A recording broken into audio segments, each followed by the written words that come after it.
Assalamualaikum warahmatullahi wabarakatuh. Waalaikumsalam warahmatullahi wabarakatuh. Alhamdulillah rabbil alamin wa bihi nasta'in ala umuri dunya waddin. Asyhadu la ilaha illallah wa la syarika lah wa asyhadu anna Muhammadan abduhu wa rasuluh. Rabbi israh li sadri wa yassir li amri wa hlul 'uqdatam min lisani yafqahu qawli. Alhamdulillah kita dipertemukan oleh Allah pada siang hari ini. Salam dan salam mudah-mudahan tetap tercurah pada junjungan Nabi besar kita Muhammad sallallahu alaihi wasallam. Sallallahu alaihi wasallam. Yang kami hormati jajaran BPA Universitas Muhammadiyah Surakarta, yang kami hormati Bapak Rektor beserta jajaran Wakil Rektor Universitas Muhammadiyah Surakarta, yang kami hormati Bapak Ibu Ketua Lembaga di Universitas Muhammadiyah Surakarta, serta kawan-kawan seperjuangan semuanya yang bersama-sama mengabdikan diri di Universitas Muhammadiyah Surakarta, baik dari Tendik maupun dosen. Alhamdulillah kita dipertemukan oleh Allah walaupun dengan Zoom, dengan online, kita menginjak surat Al-Alaq gitu. Kita bersama-sama ngaji sebagaimana biasa. Kita melantunkan ini, mudah-mudahan ini menjadi keberkahan. Jadi dalam Islam itu keberkahan itu ya seperti ini tuh lebih berkah. Jadi berkah itu nggak harus datang ke kuburan. Ngaji seperti ini tuh berkah. Kayak gitu. Kita mulai bersama. A'udzu billahi minasyaitonir rajim. A'udzu billahi minasyaitonir rajim. Bismillahirrahmanirrahim. Bismillahirrahmanirrahim. Ini nanti ada qalqalah ya, khalaq gitu qalqalah. Iqra bismi rabbikal ladzi khalaq. اقرأ باسم Iqra ربك bismi الذي rabbikal ladzi khalaq. خلق Khalaqal insana min 'alaq. خلق Khalaqal insana min 'alaq.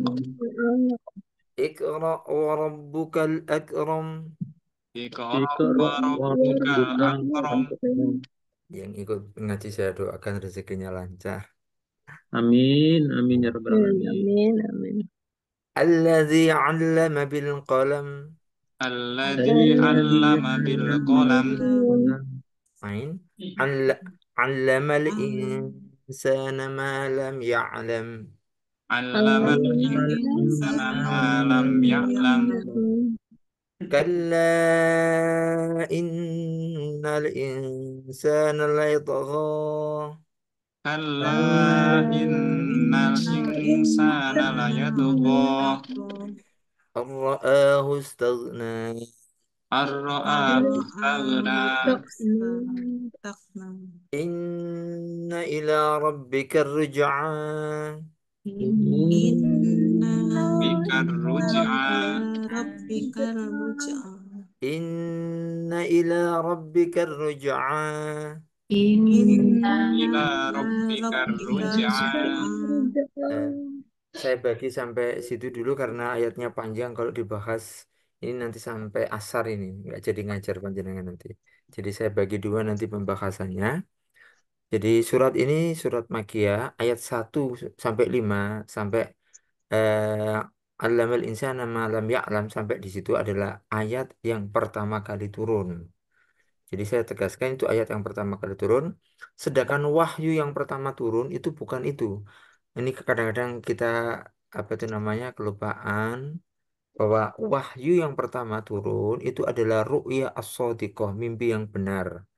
Sedangkan surat yang pertama turun adalah surat Al-Alaq, Iqra 5 ayat tadi. Kalau yang sama dengan saya ini tadi ada 8 ayat, tapi yang pertama kali turun adalah Iqra bismi rabbikal ladzi khalaq itu sampai Allamal insana malam ya alam itu yang pertama kali turun. Itu surat yang pertama kali turun. Ayat yang pertama kali turun. Adapun wahyu yang pertama kali turun adalah ru'ya shadiqah, mimpi yang benar. Nah, ini jangan sampai kita salah salah paham ya itu. Wahyu yang pertama kali turun apa? Karena mimpinya Nabi itu adalah wahyu. Seperti Nabi Ibrahim mimpi menyembelih itu wahyu. Nabi Yusuf mimpi ada matahari bulan sujud ke dia, itu mimpi, itu adalah wahyu. Nah, kalau kita beda kayak gitu. Jadi mungkin bagi orang soleh mimpi itu busyroh, kabar gembira. Tapi kalau mimpi jelek itu mimpi dari setan kayak gitu. Jadi awal dari turunnya ini adalah permulaan dari Aisyah, permulaan wahyu yang datang kepada Nabi itu adalah mimpi yang benar dalam tidur. Mimpi yang ruya as-shadiqah itu kan. Apa itu mimpi yang benar itu? Beliau itu mimpi melihat cahaya seperti cahaya subuh terang gitu kan. Gitu. Dan itu berulang-ulang. Kemudian setelah mimpi itu beliau dianugerahi kecintaan untuk menyendiri tahanus beliau. Bertahanus menyendiri di Gua Hiro itu jaraknya jauh sekali loh itu. Gua Hiro itu dari rumah Rasulullah itu itu berapa kilo itu? Jauh sekali itu, 3 kilo atau berapa itu? Pokoknya jauh lah. Dan itu bukan sekali dua kali. Dan ini tidak boleh menjadi dasar kemudian semedi. Karena orang kalau semedi biasanya nyari tempat yang keramat, ninggalkan sholat, ninggalkan kewajiban dan itu haram. Nabi bertahanus di sini menyendiri karena beliau itu eh, melihat kelakuan orang Arab yang penuh dengan kebodohan kayak gitu, nggak bisa beliau kayak gitu.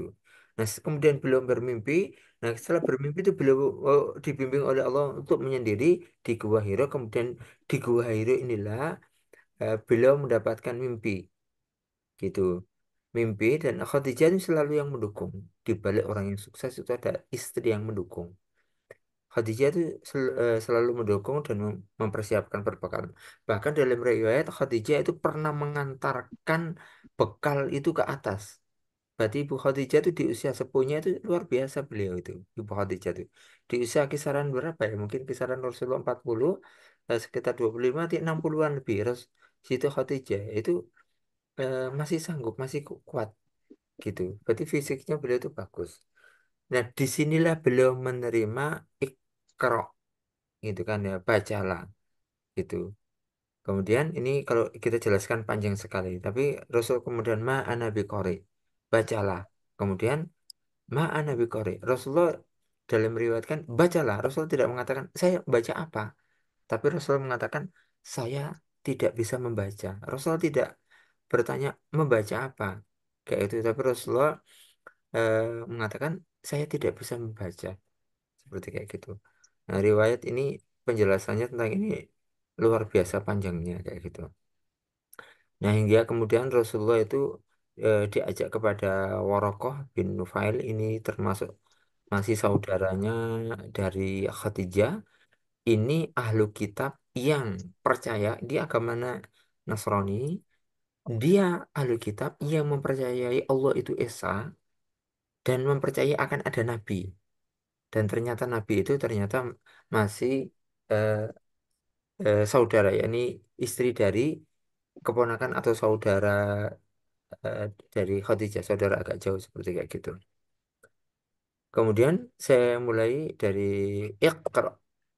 Jadi Islam itu adalah agama ilmu pengetahuan. Di saat agama pada zaman dahulu menentang ilmu pengetahuan, Islam itu agama yang mendukung pengetahuan. Iqra, bacalah dengan menyebut nama Allah yang menciptakan. Berkaitan dengan ini, Ar-Razi mengatakan, bacalah dengan menyebut nama Allah sebagai pembuka. Kemudian bacalah dengan meminta Allah sebagai pertolongan. Maka ini hal yang unik. Bacalah, biasanya kan bacalah. Yang dibaca apa kan? Nah, ini tidak ada objek atau maf'ul bih-nya nggak ada. Kan biasanya kan nih, bacalah, kerjakan tugas halaman-halaman ini. Itu kan ada objeknya. Objek dalam bahasa Arab disebut maf'ul bih.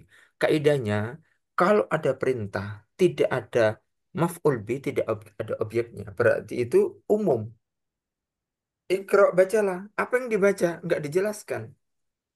Yaitu salah satu kaidahnya adalah berarti yang suruh membaca itu mafhum. Mafhum berarti sudah diketahui. Bacalah Al-Quran berarti. Iqra, baca Al-Quran. Kaidah yang kedua, kaidah yang pertama itu mafhum, maklum. Sesuatu yang sudah diketahui. Kayak gitu. Kamu datang ke walidi atau murid rektor, nah, itu sudah tahu. Nggak perlu dijelaskan nama Pak Rektor. Detail nggak perlu dijelaskan karena sudah tahu. Maklum. Syai'un maklum, sesuatu yang diketahui. Atau perintah itu bisa jadi menunjukkan umum. Datanglah ke wali dia udah datang. Nemu siapa yang penting datang. Kayak gitu. Jadi Iqra bacalah apa yang dibaca umum. Asalkan satu bismi rabbikal ladzi khalaq yang dibaca itu membawa kedekatan takarrub kepada Allah. Belajarlah apapun. Jadi Iqra belajarlah apapun. Apapun ilmu itu asalkan ilmu itu membawa kedekatan kepada Allah. Maka ayat yang turun pertama kali adalah Iqra. Bacalah, belajarlah, risetlah, adakan penelitian, adakan riset.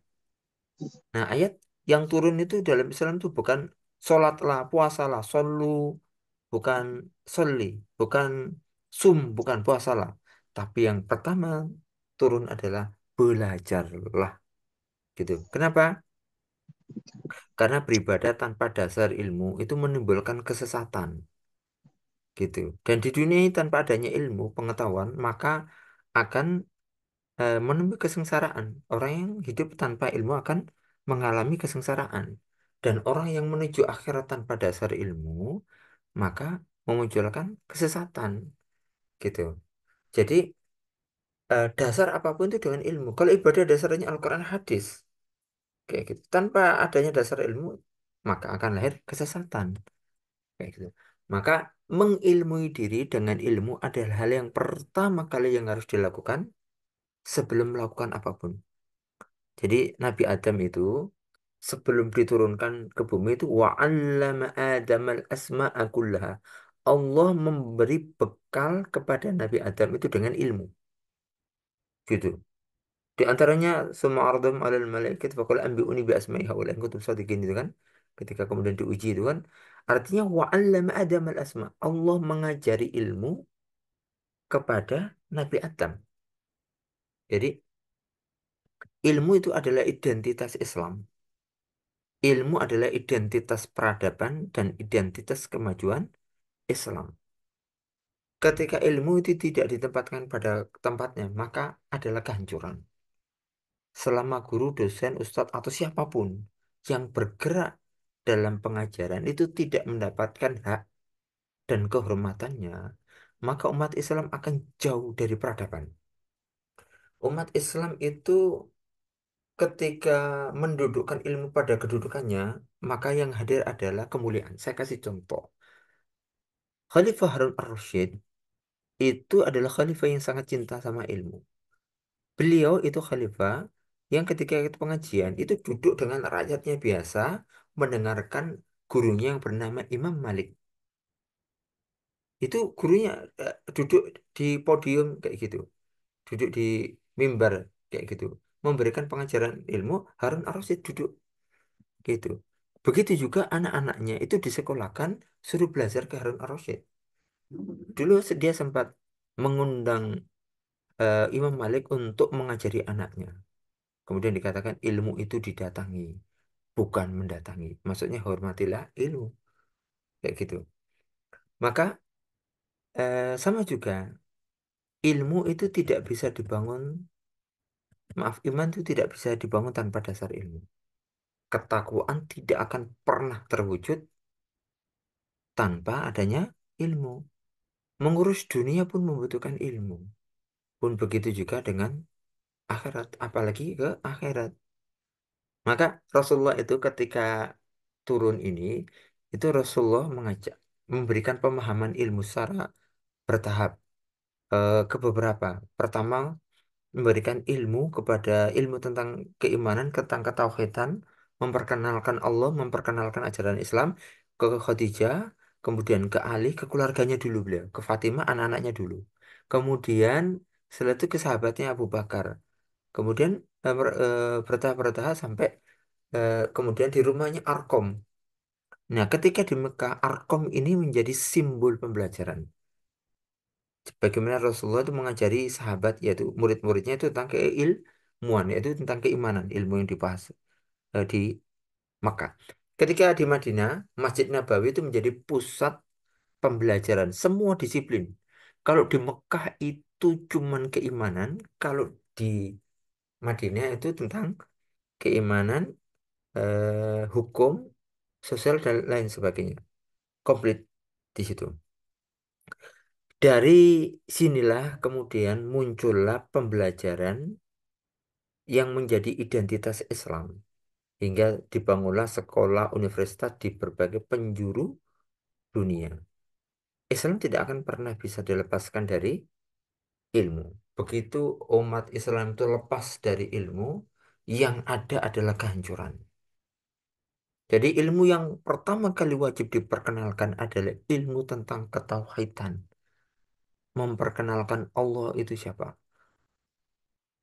Iqra bismi rabbikal ladzi khalaq. Alladzi khalaq. Memperkenalkan bahwa Allah itu khalaq, Allah itu yang menciptakan. Bahkan Ibnu Taimiyah itu berpendapat kalau punya anak, yang pertama kali lafaz yang keluar dari lisan itu bukan ayah ibu, gitu, bukan ayah atau bunda, bukan umi atau abi, tapi Allah. Biarkan dia menyebut nama Asmaul Husna. Kayak gitu dia apa nggak paham nggak apa-apa. Tapi insya Allah itu ada seterumannya, ada nyampe, insya Allah ada alaqah hubungannya, gitu. Maka perlu menjadi pelajaran kita bersama bahwa satu, tidak ada dikotomi ilmu agama dan umum, tidak ada. Semua ilmu itu dari Allah. Jadi pada dasarnya tidak ada ilmu umum dan ilmu agama. Kemudian ada asumsi ilmu agama itu hanya dipelajari untuk ustadz, orang pesantren. Ilmu yang belajar ilmu agama hanya orang FAI. Gitu saja, itu salah. Yang harus bisa baca Al-Quran hanya orang-orang FAI saja. Itu salah. Memang yang lainnya itu nggak ingin masuk surga juga. Sama juga kemudian kalau ada dikotomi, kemudian mengatakan yang perlu belajar ilmu umum itu hanya jurusan umum. FAI nggak perlu. Kayak gitu. Emang orang FAI hidupnya sudah di surga, nggak perlu dunia kayak gitu kan. Jadi sama-sama semuanya kita butuh. Gitu. Jadi sama-sama. Contohnya ilmu kesehatan, yuk kita semuanya butuh. Ilmu kesehatan kedokteran butuh. Dalam artian tidak harus detail. Gitu, yang dasar. Contohnya makanan yang sehat itu apa? Makanan yang tidak diperbolehkan kan ilmu kesehatan. Itu bahkan ilmu wajib itu yang harus diketahui.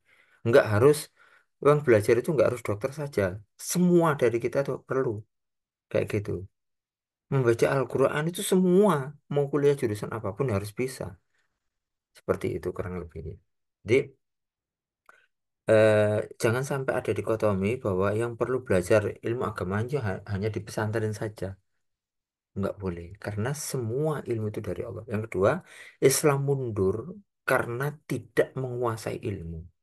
Jauh dari Al-Quran. Islam itu umat Islam mundur karena tidak menguasai ilmu. Tidak menguasai ilmu mempunyai dampak yang signifikan, dampaknya luar biasa. Karena tidak mempunyai ilmu, maka tidak mampu mengatur sumber daya alam. Karena tidak mampu, tidak punya ilmu, tidak mampu mengembangkan sumber daya manusia, tidak bisa mengembangkan SDM. Karena tidak punya ilmu, tidak mampu memanage peradaban perekonomian global itu nggak bisa, peredaran. Nggak bisa dia. Nggak menghasilkan pengusaha. Nggak menghasilkan ekonom. Karena tidak punya ilmunya. Karena tidak punya ilmu, nggak bisa mengatur keamanan. Nggak bisa menciptakan pesawat, eh, pesawat tempur, roket, dan lain sebagainya. Karena nggak punya ilmu. Ujung dari itu semuanya adalah penjajahan. Kalau umat Islam nggak bodoh, kalau umat Islam punya ilmu nggak mungkin dijajah. Kayak gitu. Ujung dari itu semuanya adalah penjajahan ratusan tahun itu karena kebodohan kita. Kebodohan kita dari segala hal. Sehingga kemudian kita divide et impera itu kan saling dibenturkan ya karena kita bodoh. Karena kita jauh dari Islam. Maka apapun ilmu yang diajarkan harus membawa kedekatan kepada Allah. Bismillahirrahmanirrahim. Khalaq. Karena tidak ada ilmu tanpa nilai. Dalam Islam, semua disiplin ilmu itu harus ada nilainya. Yaitu membawa kedekatan kepada Allah. Nggak boleh ilmu tanpa nilai. Contohnya jurusan IKT, kemudian karena dia kuliah jurusan maaf IT. Di jurusan IT kemudian mengatakan pembuat pembuatan program judi online. Dia membuat program pemrograman. Jadi di komputer tentang judi online. Atas dasar apa? Profesionalisme itu dosa. Dia kuliah jurusan tata busana. Kemudian mengatakan tidak ada batasan aurat karena orang butuh ekspresi seni. Ekspresi seni itu tidak butuh agama. Ini salah juga. Karena itu bentuk profesionalisme katanya salah juga. Contoh ini sekedar contoh. Orang kuliah jurusan tata boga kemudian mengatakan masak babi itu boleh. Makan babi itu hukumnya boleh. Kenapa? Karena itu bagian daripada ekspresi lidah kita. Ini kan nggak boleh juga. Kayak gitu. Membangkitkan semangat Iqra, saya pakai pakai metode Tanwiring di Muhammadiyah. Judul kemudian ada subjudul. Jauhnya Islam itu eh, dari peradaban karena jauhnya Islam itu dari semangat Iqra. Jadi jauhnya orang Islam dari semangat Iqra itu menyebabkan Islam itu jauh dari peradaban, mengakibatkan dijajah selama ratusan tahun. Maka semangat Iqra adalah satu semangat membangun peradaban. Kemajuan itu tidak pernah bisa dicapai tanpa ilmu. Maka ilmu adalah pondasi peradaban. Kayak gitu. Jadi Kiai Haji Ahmad Dahlan dirikan Muhammadiyah 1912, 1945 itu kurang lebih 33 tahun orang yang dididik itu yang memproklamasikan kemerdekaan Indonesia. Kayak gitu. Dan itu beberapa yang lain seperti orang yang dididik yaitu Jenderal Sudirman itu orang yang menjadi panglima perang, bukan cuma panglima TNI tapi panglima perang yang memimpin seluruh pertempuran perang di Indonesia. Itu orang yang dididik oleh Kiai Haji Ahmad Dahlan baik langsung maupun tidak langsung. Artinya apa? Ilmu. Gitu. Kita bisa bangkit itu dengan ilmu. Maka semangat Iqra adalah semangat membangun peradaban. Tanpa ilmu nggak akan pernah bisa. Semangat Iqra adalah semangat membangun dan membangun itu hendaknya tidak boleh melawan Al-Quran dan hadis. Harus dilandasi Al-Quran dan hadis. Karena bagaimanapun Al-Quran dan hadis itu adalah dasar agama kita. Dan harus menghadirkan kemaslahatan. Kemudian selanjutnya, semangat mencintai ilmu. Semangat Iqra adalah semangat untuk mencintai ilmu. Jadi, mencintai ilmu itu bagaimana? Mendudukkan ilmu sesuai dengan tempatnya. Gitu. Kita itu nyekolahkan anak kita itu dengan SPP sekian, itu ngeluh. Coba kita naruh kendaraan kita di tempat parkir sehari 2.000. Nggak mungkin lah sehari 2.000. 2.000 cuma sebentar saja. Gitu. Kalau sehari 5.000, itu sehari 5.000, itu 10 hari sudah berapa? 10 hari sudah 50.000. Gitu. Kalau 1 bulan sudah berapa? Gitu kan? Kalau sehari itu bisa sampai sampai penitipan bisa sampai 10.000 kalau nitip sehari kayak gitu. Nah itu tinggal kalikan sudah sebulan udah berapa ratus ribu. Maka mendudukkan ilmu pada tempatnya itu hal yang utama. Selama ahli ilmu tidak didudukkan pada tempatnya, maka semangat Iqra belum sesuai. Selama ulama itu hanya menjadi pelengkap saja, tidak menjadi pemimpin dalam keilmuan, maka kebenaran akan selalu tertutupi dengan kebodohan. Contohnya, mau bangun sesuatu, dasarnya kalau tidak fas'alu ahla dzikri, tidak tanya kepada ahlinya, maka yang muncul adalah kehancuran. Kayak gitu. Jadi ilmu itu harus harus dimulai dengan ilmu dulu. Maka semangat Iqra adalah semangat meletakkan ilmu lebih tinggi daripada yang lainnya.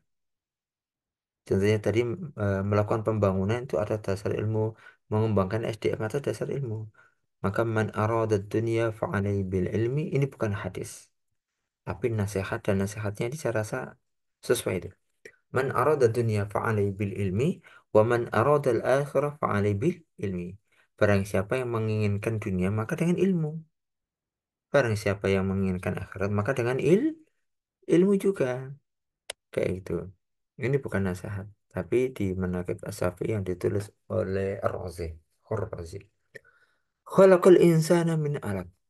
Jadi, dia menciptakan manusia dari alaq. Kalau tafsir yang dahulu disebutkan menciptakan manusia dari segumpal darah. Ya bisa dipahami lah. Kalau mereka mengartikan alaq itu segumpal darah karena pemahaman keilmuan dulu yang tentang keilmuan biologi masih masih rendah, wajar. Tapi kita kalau kita melihat Allah tidak menyebutkan namanya karena nama itu bisa berbeda, bisa berubah gitu. Nama itu bisa berubah. Tapi yang disebutkan oleh Allah adalah sifatnya. Alak sifatnya itu adalah menempel. Itu. Zigot atau atau calon embrio kan menempel. Gitu.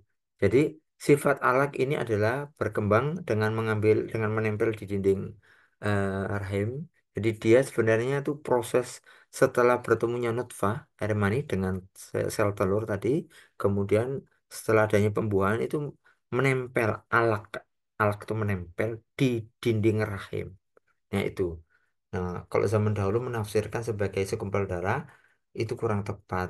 Kalau saya baca beberapa itu disebutkan dengan nama zigot. Kayak itu. Mungkin ahli kedokteran lebih tahu ini gitu. Zigot. Kalau salah mungkin saya bisa di, dikoreksi. Itu zigot atau calon embrio gitu. Yang sifatnya itu melekat dan dia menghisap nutrisi dari eh, apa tuh rahim ibunya kayak itu. Makanya disebut dengan alak. Selanjutnya Bapak Ibu yang dirahmati oleh Allah, Allah Akbar.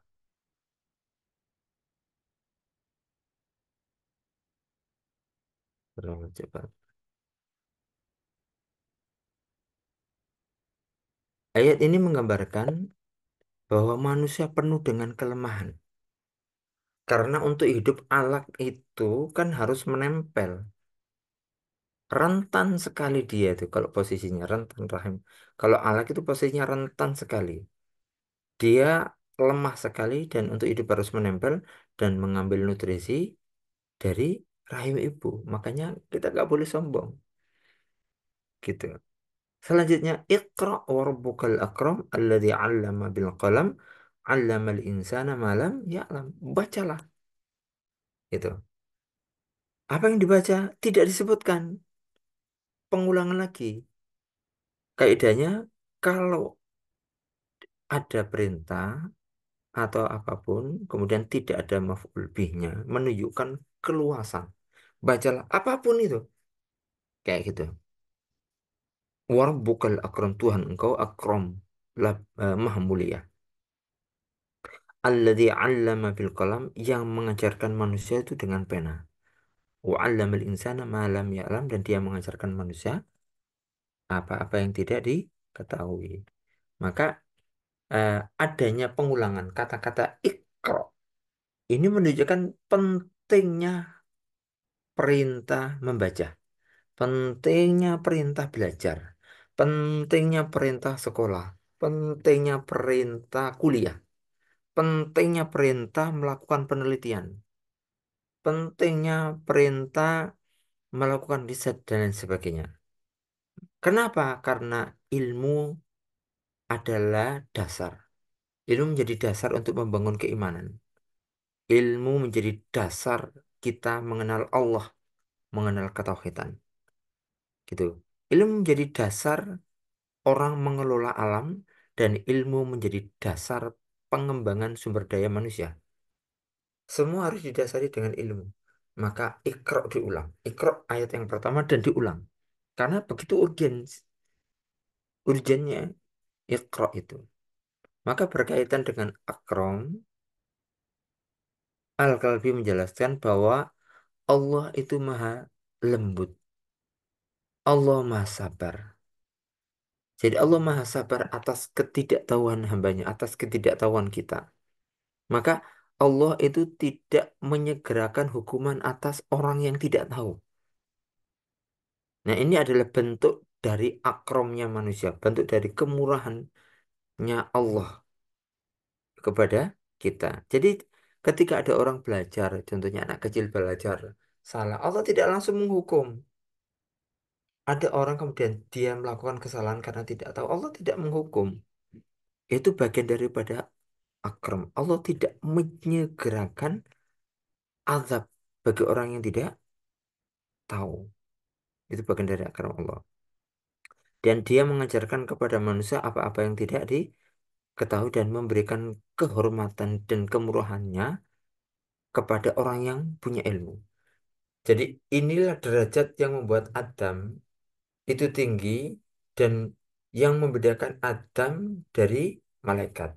Wa 'allama Adamal, ketika Adam itu diciptakan, kedudukannya Adam lebih tinggi itu salah satunya ketika dia menang dengan malaikat karena faktor 'allama. Allah memberikan ilmu, mengajarkan Adam. Maka man amila bima alima razaqallahu, dalam riwayat yang lainnya 'allamallahu ilma bima lam ya'lam, dalam riwayat ini alamullah malam yakun ya'lam. Maka barang siapa yang mengamalkan ilmu yang dia sudah mengetahuinya, maka Allah akan menambahi ilmu yang tidak diketahui. Ini adalah konsep ilmu laduni. Jadi nggak ada ceritanya ilmu laduni itu bertapa kemudian dapat buku jadi sakti, ilmu laduni nggak. Bohong. Ilmu laduni adalah konsep bahwa orang yang belajar kemudian mengamalkan apa yang diketahui, maka Allah akan memberikan tambahan ilmu apa yang tidak diketahui. Kemudian Allah mengajari manusia dengan kolam, gitu.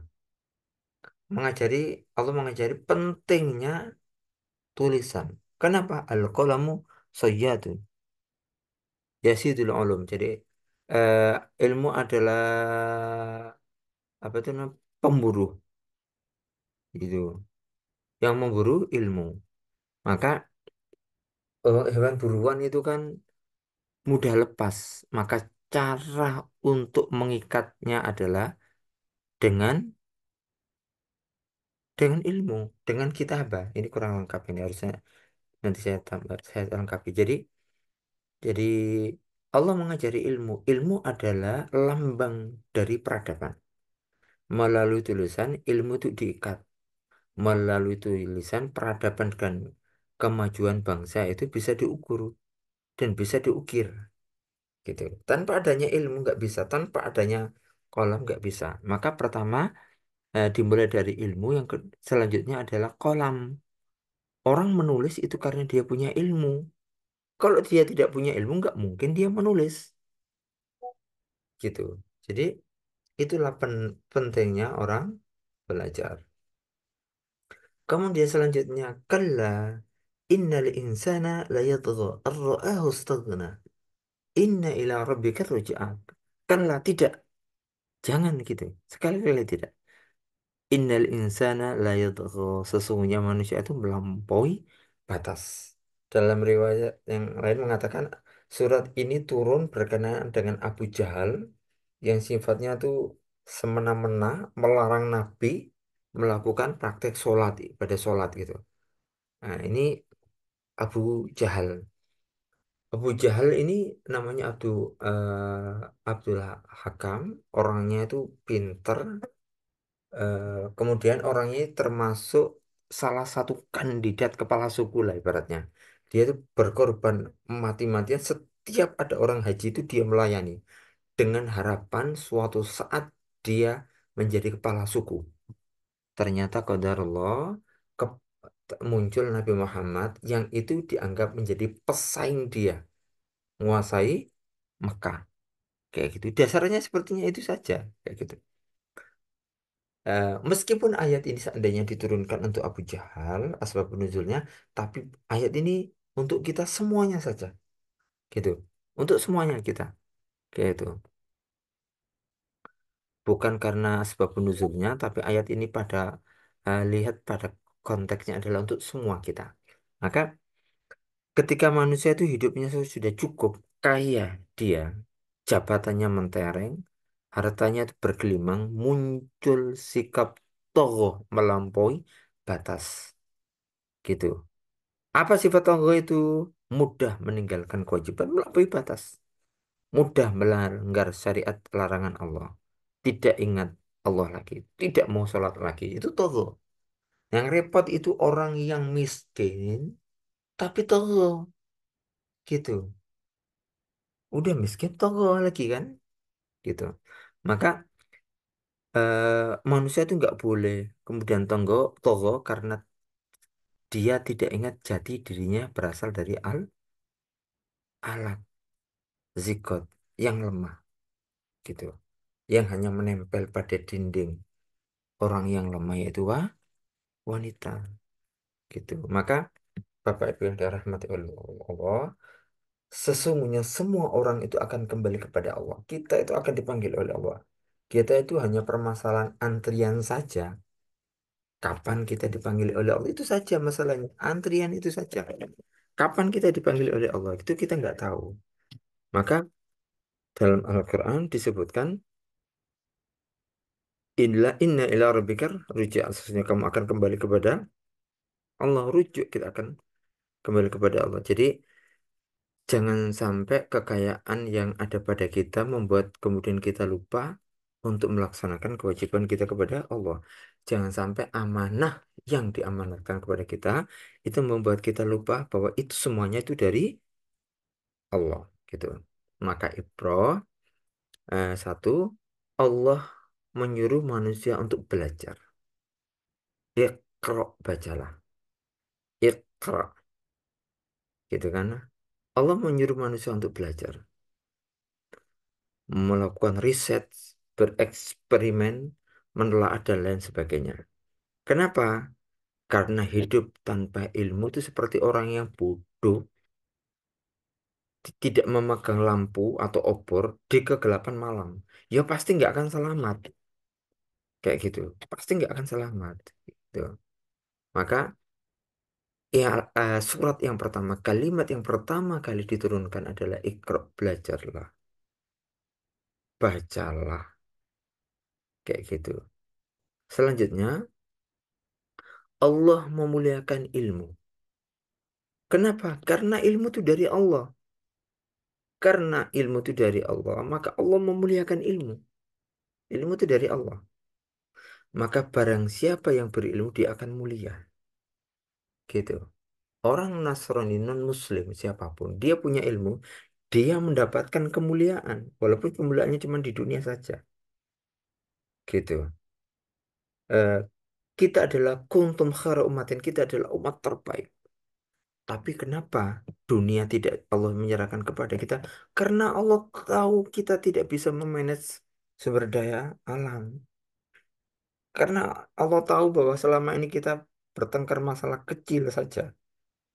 Hanya karena masalah kecil, ya kemudian kita saling bertengkar. Kayak gitu. Kemudian perkara besar kita abai. Contohnya di yang terjadi di Palestina. Itu umat Islam itu mau melawan takut. Nasibnya akan seperti Gaddafi. Gaddafi atau Saddam Hussein. Takut mereka. Gitu. Maka di Timur Tengah itu disuguhi dengan kemewahan. Disuguhi dengan kemewahan. Mereka tidak berani kemudian membantu Palestina. Begitu membantu Palestina, hilang kemewahan itu. Hubbud dunya wa karohiyatul maut. Mencintai dunia dan takut kematian. Itu yang menyebabkan hancurnya umat Islam.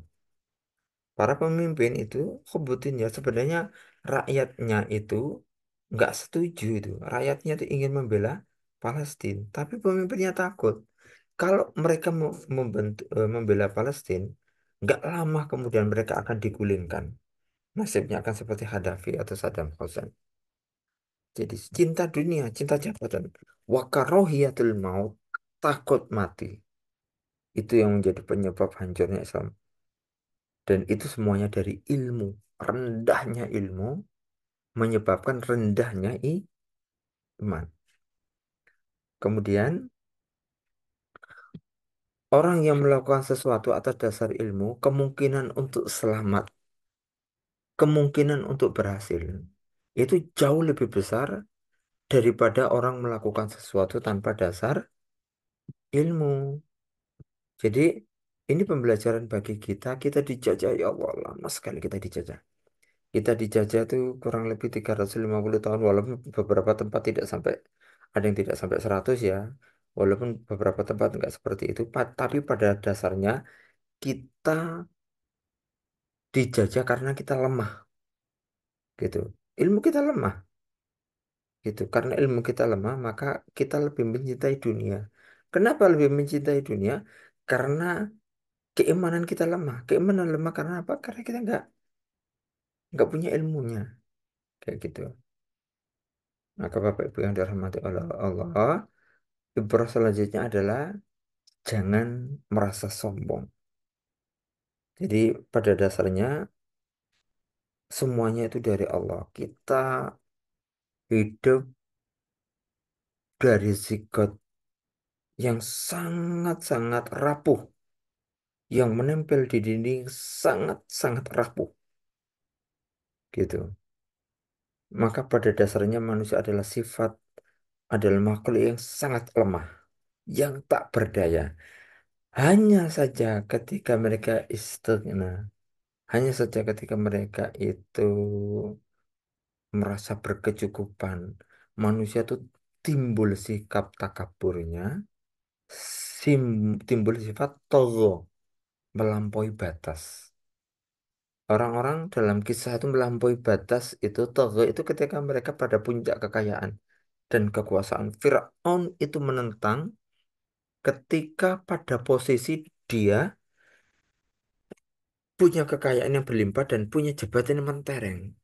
Korun itu merasa dirinya mendapatkan semuanya itu tidak membayar zakat dan merasa hartanya itu didapatkan sendiri. Merasa sombong itu ketika pada puncak dia istighna, kaya, merasa berkecukupan. Jadi Bapak Ibu yang dirahmati oleh Allah, ketika kita mendapatkan rezeki atau ketika kita mendapatkan apapun, pada dasarnya itu adalah ujian. Apakah dengan rezeki itu kita tetap mendekatkan diri kepada Allah atau tidak seperti kayak gitu. Nathan, apakah ada pertanyaan sebelum saya lanjutkan?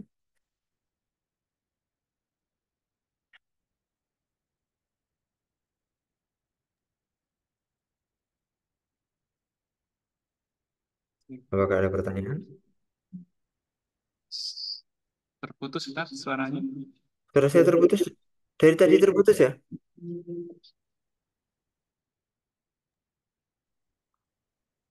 Apakah ada pertanyaan? Suara saya terputus dari tadi, Pak. Anu, sudah lancar sekarang Ustaz. Ini ada satu pertanyaan dari Prof. Endang Fauziati, Ustaz. Oke. Eh, maaf sekedar sharing, ada yang menafsirkan bahwa ma'anat bikori apa yang saya baca. Beliau itu CEO perusahaan yang besar. Tentu saja memiliki literasi yang bagus. Bangsa Arab saat itu sudah tinggi, pintar, bersaing, dan lain-lain. Baca itu basic literasi nuwun. Hmm. Mohon pencerahannya Ustadz. Mm-mm. Jadi itu ikhtilaf di antara itu memang banyak. Tadi memang sengaja tidak saya sebutkan karena pembahasannya itu panjang sekali. Panjang. Di tafsirnya miliknya Asy'arawi, Syekh itu dibahas panjang sekali menjelaskan itu. Ma ana biqori salah satunya adalah seperti yang disebutkan tadi, saya membaca apa juga ada yang mengatakan gitu, ma ana biqori itu kan ya. Tapi secara umum yang paling kuat ma ana biqori itu halus dari perkataan saya tidak bisa membaca ma ana biqori gitu kan. Ini Rasulullah itu sastranya sangat tinggi walaupun tidak pernah sekolah dan tidak pernah belajar sastra. Kalau dalam Al-Quran, kalau kita lihat belajar ilmu laduni, bukan ilmu bahasa ya, ilmu bahasa itu kita dari balagho, badik, dan lain sebagainya itu dasarannya itu Al-Quran dan hadis. Padahal Nabi itu nggak pernah sekolah, nggak pernah khusus belajar menambah ilmu.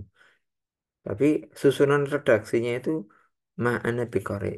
Itu kan, kalau orang biasa kan anal astati akor itu kan. Tapi Nabi halus sekali ma'ana biqari.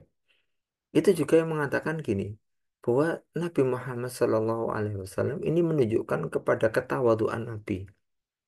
Gitu kan, kayak gini. Jadi, oh kamu kok menyuruh saya? Wong saya itu tidak bisa apa-apa ibaratnya kalau bahasa kita. Itu ma'ana biqari itu menunjukkan ketawaduan Nabi. Jadi saya tidak bisa apa-apa. Gitu kan ya. Ya itu menunjukkan salah satu dalam kalau menurut Syekh Mutawalli Asy-Sya'rawi itu menunjukkan ketawaduannya Nabi bahwa saya itu nggak ibaratnya kalau bahasa kita ya, saya nggak pernah sekolah nggak pernah belajar saya dan nggak bisa apa saya nggak bisa membaca kayak itu maka inilah itu pernah disebutkan jadi kemarin saya sebutkan saya jelaskan bahwa Nabi itu nanti itu disebutkan dalam kitab Taurat dan beberapa kitab sebelumnya akan datang Nabi yang umi yang tidak bisa menulis dan tidak bisa membaca kayak gitu. Makanya ketika dikasih Iqra makna Biqori saya tidak bisa membaca kayak gitu kaitannya. Walaupun kemudian eh, setelah itu Rasulullah bisa membaca, tapi ketika awal-awal Rasul tidak bisa membaca dan memang sengaja oleh Allah dibuat demikian, Rasulullah tidak bisa membaca dan tidak bisa menulis agar tidak menjadi fitnah, agar tidak menimbulkan fitnah bahwa Rasulullah itu mengarang. Lah kok mau oh dikarang Nabi Muhammad nggak bisa menulis kok ngarang kayak gitu kan ya. Contohnya kita nuduh orang membuat program gitu kan, judi online. Nah orang yang itu IT aja nggak paham sama sekali, nyalakan komputer aja nggak bisa kok membuat program gitu kan. Nah kan bebas dia dari fitnah tersebut, kan kayak gitu. Jadi bisa jadi ketidaktahuan kebodohan itu membebaskan diri dari fitnah itu bisa jadi ketidaktahuan. Tapi pada fase-fase Madinah itu ulama berpendapat Rasulullah bisa menulis dan bisa membaca. Tapi Rasulullah tidak mau menulis tapi tetap membaca. Karena susunan Al-Quran yang begitu detail, tulisan Al-Quran itu begitu detail, satu tulisan itu bisa dibaca beberapa bacaan itu nggak mungkin kalau nggak diperiksa Nabi. Nggak mungkin. Nah, itulah hebatnya Allah ya. Disebutkan bahwa nanti akan ada nabi yang ummi yang tidak bisa membaca. Begitu dikasih Al-Quran, Iqra ma'anabi Qori jawabannya. Oh, Allah alam bisawab. Gitu. Baik, ini ada satu lagi dari Bapak Noto Narwanto menanyakan agak sensitif. Ya. Orang yang mengajukan keringanan pembayaran sekolah untuk anaknya dengan harapan agar membayarnya sedikit, padahal dia sebenarnya mampu. Bagaimana hukumnya? Moga Ustaz. Hmm. Jadi ini bagian daripada adab ilmu. Kalau sekiranya kita mampu, ya kita ngomong mampu. Karena ini ala dhani abdi bih. Allah berkata begitu. Saya sesuai dengan prasangka hambanya. Awalnya itu tidak mampu. Kemudian ada orang awalnya tidak mampu. Kemudian dia yakin Bismillah. Gitu kan. Dan dia mengusahakan. Maka dijadikan oleh Allah mampu. Ini ala dhani abdi. Saya sesuai dengan prasangka hambaku. Ada orang awalnya dia mampu, kemudian dia berkata tidak mampu dengan alasan tidak mampu padahal dia mampu, maka dia akan dijadikan oleh Allah tidak mampu beneran, kayak gitu.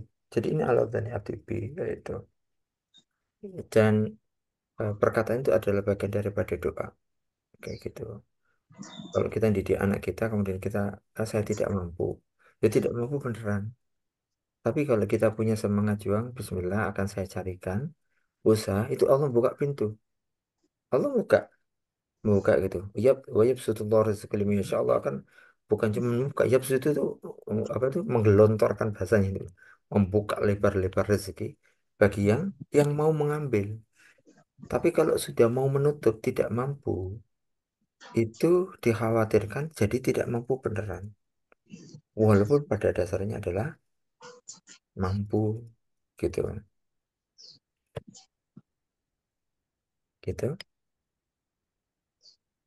Eh, baik, ini masih ada waktu kurang lebih 5 menit. Monggo, Bapak Ibu, apabila ada yang mau ditanyakan, bisa langsung atau lewat kolom chat, dipersilahkan.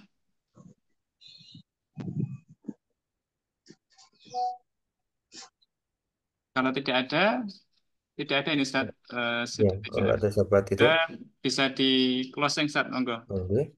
Bapak Ibu yang dirahmati oleh Allah, alangkah indahnya agama Islam itu. eh, Awal turunnya Al-Quran dimulai dari Iqra, bacalah, belajarlah, bukan sholatlah, kayak gitu, bukan puasalah, kayak gitu. Artinya kalau Iqra itu kita diminta oleh Allah memperbaiki diri, meningkatkan kualitas, kayak gitu. Karena membangun peradaban, membangun apapun tanpa bisa dilakukan, nggak akan pernah bisa dilakukan tanpa dasar ilmu. Itulah makanya Kiai Haji Ahmad Dahlan memilih itu ilmu. Kenapa beliau kok nggak milih perang gitu kan ya? Kalaupun Kiai Haji Ahmad Dahlan perang, yang dipilih perang, itu paling pengikutnya cuma Jogja saja, kayak gitu. Dan itu tidak mungkin bisa perang, tapi nggak akan lama karena sekeliling-kelilingnya sudah dipegang sama Belanda. Istana semuanya sudah dipegang sama Belanda. Maka beliau memilih yang namanya pendidikan. Dirikan madrasah dulu beliau.